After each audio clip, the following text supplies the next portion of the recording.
Hello दोस्तों, welcome to my channel SK knowledge. दोस्तों, आज हम अपनी साइंस के ऐसे चैप्टर को पढ़ने जा रहे हैं जो सबसे ज़्यादा इम्पोर्टेंट है।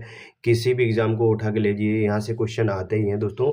तो आज हम इस चैप्टर को पूरा इसमें कवर करेंगे दोस्तों, क्योंकि ये हमारा जो सेल वाला जो चैप्टर है वो काफ़ी बड़ा हुआ है, बड़ा चैप्टर है। इसलिए अभी हम इसके कुछ इंपॉर्टेंट्स जो इसके अंतर्गत है, जो पार्ट्स है, अंगक हैं, उनके बारे में पढ़ेंगे। ठीक है दोस्तों, तो देखिए वीडियो को स्टार्ट करते हैं दोस्तों। वीडियो को स्किप नहीं करना है। अगर वीडियो अच्छा लगे तो वीडियो को लाइक जरूर कर दें दोस्तों। देखिए, सबसे पहले हम देखते हैं कोशिका।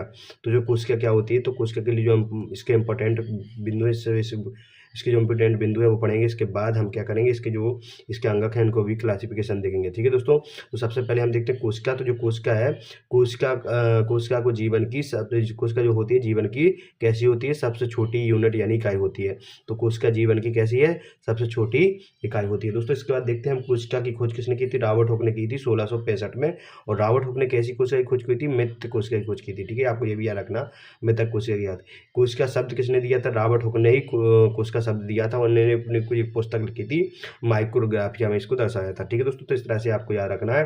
कोशिका का सिद्धांत किसने दिया था, स्लेडन एंड स्वान ने कोशिका का सिद्धांत दिया था। काफी बार क्वेश्चन पूछा गया है। ठीक है दोस्तों, जीवित कोशिका की खोज, देखिए मृत कोशिका की खोज अगर आए क्वेश्चन तो किसने, रॉबर्ट हुक ने की थी 1665 में। जीवित कोशिका की खोज किसने की थी, एंटोनी वॉन लीमेनहॉक ने की थी 1674 में की थी। इस तरह से दोस्तों क्वेश्चन आता है। ठीक है, इस तरह से देखिए जीवाणु की खोज किसने की थी, लीमेनहॉक ने। देखिए, जीवित कोशिका की खोज भी किसने की थी, लीमेनहॉक ने। और जीवाणु खोज भी किसने की थी, लीमेनहॉक ने। तो आपको इस तरह से याद रखना है। इस तरह से देखिए, आपको देखना है सबसे छोटी जो कोशिका होती है वो कौन सी होती है, माइकोप्लाज्मा। सबसे बड़ी जो कोशिका होती है वो शुतुरमुर्ग की होती है। ठीक है दोस्तों, मनुष्य की सबसे छोटी कोशिका होती है जो होती है मेल के स्पर्म में, है ना। मेल का जो शुक्राणु होता है। ठीक है, मनुष्य की जो सबसे मनुष्य में जो सबसे बड़ी कोशिका होती है, मनुष्य में सबसे जो बड़ी कोशिका होती है वो फीमेल के ओवम में होती है, यानी कि मादा के अंडाणु में। ठीक है, सबसे लंबी जो कोशिका होती है वो तंत्रिका कोशिका, इसको बोलते हैं न्यूरॉन। ये बोलता है तंत्रिका कोशिका की इकाई क्या है, तो दोस्तों तंत्रिका कोशिका की इकाई न्यूरॉन होती है। इस तरह से क्वेश्चन आता है, तो आपको ध्यान रखना है। सबसे तेज विभाजन किस कोशिका में होता है, तो यकृत यानी लीवर एक ऐसी कोशिका, लीवर हमारे जो बॉडी का एक ऐसा कोशिका ऑर्गन है जिसको अगर आप पूरा आधा काट भी दोगे तब भी क्या होता है, पूरा बन जाता है। यानी कह सकते हैं कि इसमें विभाजन की क्षमता सबसे अधिक पाई जाती है। दोस्तों, ये क्वेश्चन आता है कि मानव शरीर का ऐसा कौन सा अंग है जिसमें विभाजन की क्षमता कैसे सबसे तेज होती है, जो सबसे तेज विभाजन की क्षमता होती है, यकृत या लीवर में। विभाजन रहित कोशिका जिसमें विभाजन नहीं होता है वो होती है न्यूरॉन। न्यूरॉन जो कहाँ होती है, मस्तिष्क में। दोस्तों, मस्तिष्क जो हमारा होता है, मस्तिष्क में न्यूरॉन के विभाजन नहीं होता। इसलिए हमें कहते हैं ना कि हमें क्या कभी भी कहीं भी जाते हैं तो हेलमेट लगा के जाना चाहिए, क्योंकि अगर मस्तिष्क की जो कोशिका है, अगर ये मस्तिष्क कोशिकाएं अगर डैमेज हुई तो इनमें क्या होता है, इनमें विभाजन नहीं होता है, ये ठीक जल्दी नहीं होती है। ठीक है, इस तरह से कहते हैं कोशिका कोशिका आपस में मिलकर क्या बनाती है, कोशिका जो होती है, कोशिकाएं आपस में मिलकर क्या करती है, ऊतक का निर्माण। क्वेश्चन आता है दोस्तों, ऊतक किसे कहते हैं, तो समान कोशिकाओं का ऐसा समूह, समान कोशिकाओं के समूह क्या कहते हैं दोस्तों, ऊतक कहते हैं। इस तरह से परिभाषा आती है, ऊतक किसे कहते हैं।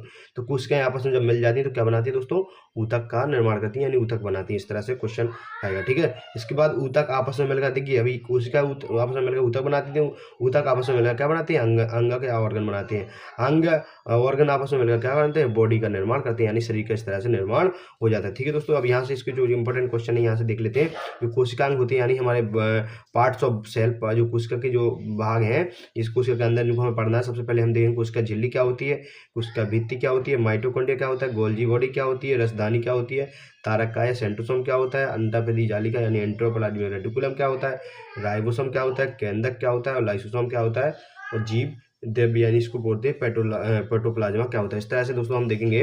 तो देखिए दोस्तों, इस तरह से मैंने ये वीडियो क्लासिफिकेशन कर करके देखा है दोस्तों। तो इस तरह से आपका करना है, अच्छे से आपको देखना है। ठीक है दोस्तों, देखिए सबसे पहले हम कोशिका को देखते हैं। तो जो इसमें हमें जो इंपॉर्टेंट पॉइंट है बस वही कवर किया है दोस्तों। मैंने तो इंपॉर्टेंट पॉइंट ही आपको याद रखना है। इसका कोशिका झिल्ली का जो अन्य नाम होता है वो क्या होता है, प्लाज्मा झिल्ली भी होता है और प्लाज्मा मेम्ब्रेन के नाम से भी जानते हैं।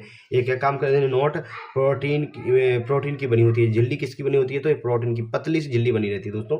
ये बिल्कुल पतली सी झिल्ली बनी रहती है। ठीक है, ये पतली की झिल्ली बनी रहती है। वो ये किस में होती है, ये एनिमल और प्लांट दोनों में पाई जाती है। किस में पाई जाती है, एनिमल में भी पाई जाती है, यहाँ पर प्लांट भी लिख रहे हैं आप, प्लांट एनिमल और प्लांट दोनों में पाई जाती है, यानी जंतु और वनस्पतिक दोनों में पाई जाती है। सभी कोशिका अंगक कोशिका झिल्ली के अंदर होते हैं। जितने भी कोशिका हैं, जितने भी हमारे अंगक हों, चाहे एनिमल हो और चाहे प्लांट हो, जितने इनके सभी जिनके भी कोशिका जो अंगक होते हैं वो किसके अंदर होते हैं दोस्तों? तो वो किसके अंदर होते हैं? वो झिल्ली के अंदर होते हैं। इसके बाद हम पढ़ेंगे कोशिका भित्ति। कोशिका भित्ति क्या होती है? इसको बोलते हैं हम सेल वॉल। क्या बोलते हैं इसको? इंग्लिश में भी याद आपको याद रखना, सेल वॉल। इसकी जो इंपॉर्टेंट पॉइंट क्या है, यह केवल पादप में उपस्थित होती है। सबसे पहले बता दूं कि जो सेल वॉल होती है ये एनिमल में अनुपस्थित होती है। देखिए एनिमल में कैसी होती है? अनुपस्थित होती है। तो इस तरह से आपको याद रखना है कि जो एनिमल में है ये कैसी होती है दोस्तों? तो एनिमल में ये कैसी होती है? एनिमल में यह अनुपस्थित होती है। इसके बाद देखिए पादप में यह सेलुलोज की बनी तथा जीवाणुओं में इसकी जीवाणु की जो कोशिका होती है वो किसकी बनी होती है? कोशिका जीवाणु की कोशिका किसकी बनी होती है दोस्तों? तो वो होती है पेप्टिडोग्लाइकन की बनी होती है। इस तरह से पूछ लेते हैं जीवाणु की जो कोशिका होती है वो किसकी, जीवाणु की जो कोशिका की जो भित्ति होती है वो किसकी बनी होती है? तो किसकी होती है? कोशिका की जीवाणु की किसकी बनी होती है? पेप्टिडोग्लाइकन की बनी होती है। ठीक है, यह वह आघात से सुरक्षा करते हैं। देखिए दोस्तों ये पेड़ पौधे हैं, ऊपर से जो उसकी जो ऊपर से जो छाल होती है उसी को बोलते हैं हम सेल वॉल। वो किस लिए है? वही पौधों को क्या करती है? बाहरी आघात से सुरक्षा करती है। इसको कोशिका की दोहरी झिल्ली के नाम से भी जानते हैं, यानी कि इसको जो कोशिका भित्ति है इसको कोशिका की दोहरी झिल्ली भी कहते हैं, क्योंकि इसके अंदर एक झिल्ली होती है। झिल्ली के ऊपर ही देखो ऐसे इस तरह से ये कोशिका भित्ति होती है। तो झिल्ली जो हो जाएगी, झिल्ली हो जाएगी, इस तरह से इसको दोहरी झिल्ली के नाम से भी जानते हैं। किस तरह से? देखिए दोस्तों एक जो झिल्ली होती है हमारी ये वाली, और इसकी जो ऊपर उसे जो हो जाती है जो होती है हमारी किसकी, क्या? कोशिका भित्ति। इस तरह से इसको दोहरी झिल्ली के नाम से भी जानते हैं दोस्तों। इसका जो सबसे ज्यादा इंपॉर्टेंट चैप्टर है वो अंगक है, वो पढ़ते हैं माइटोकॉन्ड्रिया। माइटोकॉन्ड्रिया इसका अन्य नाम याद रखते हैं सूत्रकणिका के नाम से जानते हैं इसको। इसकी खोज की थी कोलिकर ने, कब की थी? 1897 में की थी। माइटोकॉन्ड्रिया शब्द दिया था वो वेंडा ने दिया था 1898 में। तो आपको इस तरह से रखना है। बायोब्लास्ट किसने कहा था? कोशिका को कहा था। माइटोकॉन्ड्रिया को बायोब्लास्ट के नाम से किसने बोला था? तो बायोब्लास्ट कहा था अल्टमैन ने। ठीक है, अन्य नाम इसके पूछता है दोस्तों, तो इसके अन्य नाम वेरी गुड, इसके जो अन्य नाम है सबसे ज्यादा इंपॉर्टेंट है। अगर इसके क्वेश्चन सीधे सीधे क्वेश्चन पूछ लेता है, यहाँ से सीधे सीधे क्वेश्चन पूछ लेता है कि भाई ऊर्जा ग्रह किसे कहते हैं, पावर हाउस किसे कहते हैं, शक्ति ग्रह किसे कहते हैं, बिजली घर किसे कहते हैं, एटीपी का कारखाना किसे कहते हैं, ये सारे नाम किसके हैं? माइटोकॉन्ड्रिया के हैं। ठीक है दोस्तों, इस तरह से हमारा ये हो जाता है। ठीक है दोस्तों, इस तरह से। अब इसके बाद जो हम नेक्स्ट देखते हैं इसका क्वेश्चन देखिए दोस्तों, नेक्स्ट देखते हैं हम जो गोल्जी बॉडी। गोल्जी बॉडी ये थी, जो गोल्जी बॉडी को किस नाम से जानते हैं? सबसे पहले तो गोल्जी बॉडी को गोल्जी काय के नाम से भी जानते हैं। गोल्जी बॉडी की खोज किसने की थी? कैमिलो गोल्जी ने की थी। इसका जो नोट है ये क्या करती है? ऊर्जा का परिवहन करती है। यानी देखिए हमें अपने शरीर में क्या होता है, हमारे शरीर में जितने भी अंगक हैं, जैसे मान लो अभी मैं क्या चला रहा हूँ, मैं बोल रहा हूँ आपको मुंह से बोल रहा हूँ, तो मुझे सबसे ज्यादा एनर्जी की आवश्यकता कहाँ हो रही है? मुंह में। तो ये क्या करती है? ओटीपी हमारी जो एटीपी ऊर्जा बनती है वो कहाँ बनती है? माइटोकॉन्ड्रिया। तो ये माइटोकॉन्ड्रिया से ले जाकर मुझे हमारे मुंह तक, जहाँ पर हमें एनर्जी या ऊर्जा की आवश्यकता होती है वहां तक ले आती है। यानी पूरे शरीर में क्या करता है? ऊर्जा परिवहन का काम करती है। ये क्या? गोल्जी बॉडी से रखना। इसी खोज की थी कैमिलो गोल्जी ने की थी। ठीक है, इसके बाद देखते हैं हम रसधानी। रसधानी क्या होता है दोस्तों? रसधानी जीवों की बॉडी का जितना भी जल होता है ना, वो जल कहाँ रहता है? रसधानी में भरा रहता है। पूछता है कि बॉडी ह्यूमन बॉडी में जो जल कितना होता है? 80% जल होता है पूरे बॉडी का। तो 80% जल है तो वो कहाँ रहता है? तो रसधानी, यानी कि हमारी जो रसधानी है इसमें भरा रहता है। और रसधानी क्या होती है? कोशिका के अंदर होती है। ठीक है, इस तरह से देखते हैं कोशिका में कहाँ रहता है? तो रसधानी में जल भरा रहता है। कितना लगभग रहता है? 80% आता है। ठीक है, तारक का या सेंट्रोसोम का क्या होता है? सबसे पहले तो इसकी खोज देख लेते हैं। सेंट्रोसोम की खोज की थी दोस्तों बॉबेरी ने इसकी नामक वैज्ञानिक ने इसकी खोज की थी। और इसका कार्य होता है कोशिका विभाजन का या पुनर्निर्माण का कार्य करता है। कोशिका विभाजन के लिए सबसे ज्यादा इंपॉर्टेंट जो अंगक है वो होता है हमारा सेंट्रोसोम। आगे जिस देखिए है पता है कि उसका जो विभाजन होता है वो किसके द्वारा होता है? सेंट्रोसोम के द्वारा। अब इसके बाद अनुपस्थित किसमें होता है? Centrosome neuron. न्यूरॉन कोशिका होती है जैसे हमारी बोलते हैं तंत्र कोशिका, जो किसमें होती है? ब्रेन में, यानी मस्तिष्क में। जो मस्तिष्क जो हमारी तंत्र कोशिका होती है उसमें सेंट्रोसोम अनुपस्थित होता है। इसलिए कहते हैं कि भैया जो हमारी जो तंत्र कोशिका है ये किसमें उपस्थित रहती है?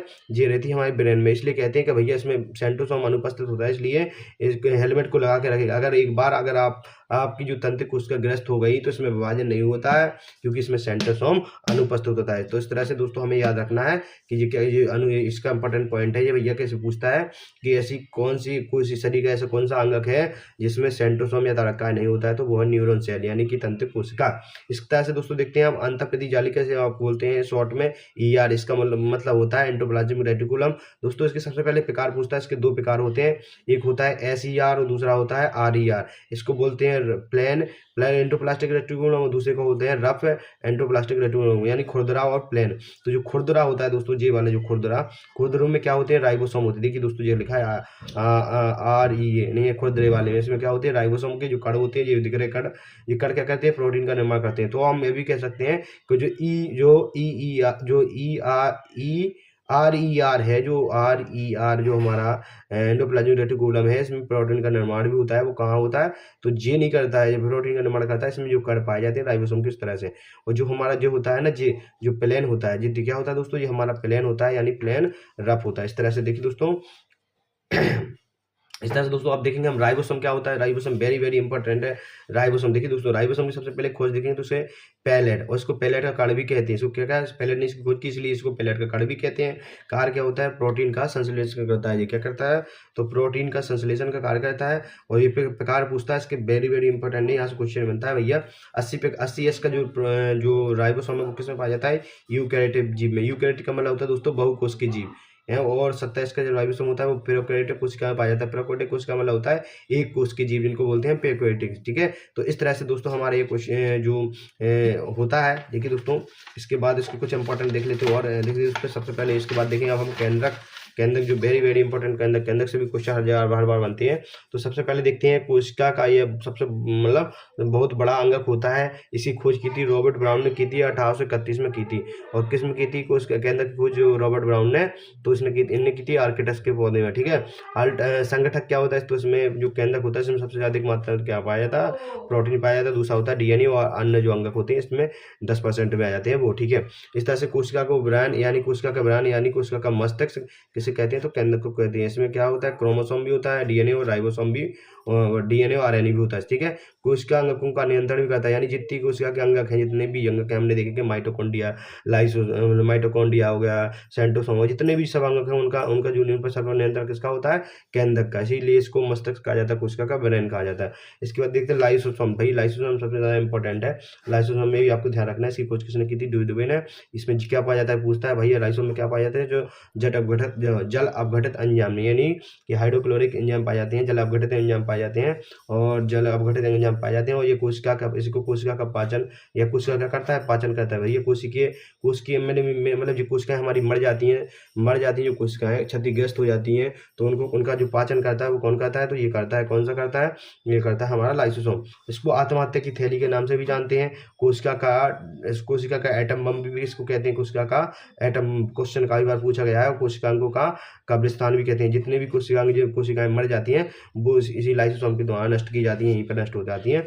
ठीक है दोस्तों, अभी क्वेश्चन होता है कि भैया लाइसोसोम किस में नहीं पाया जाता, तो लाइसोसोम जो होता है हमारा RBC यानी RBC रेड ब्लड सेल्स में। रेड ब्लड सेल्स RCB का नाम नहीं जो जानते, उसका मतलब RCB का नाम क्या होता है, रेड ब्लड सेल्स होता है। इसमें क्या होता है, लाइसोसोम अनुपस्थित होता है। कैसा हो दोस्तों, अनुपस्थित होता है। तो RCB का अगर इसको पता नहीं है तो इनका जीवन काल 120 दिन का होता है।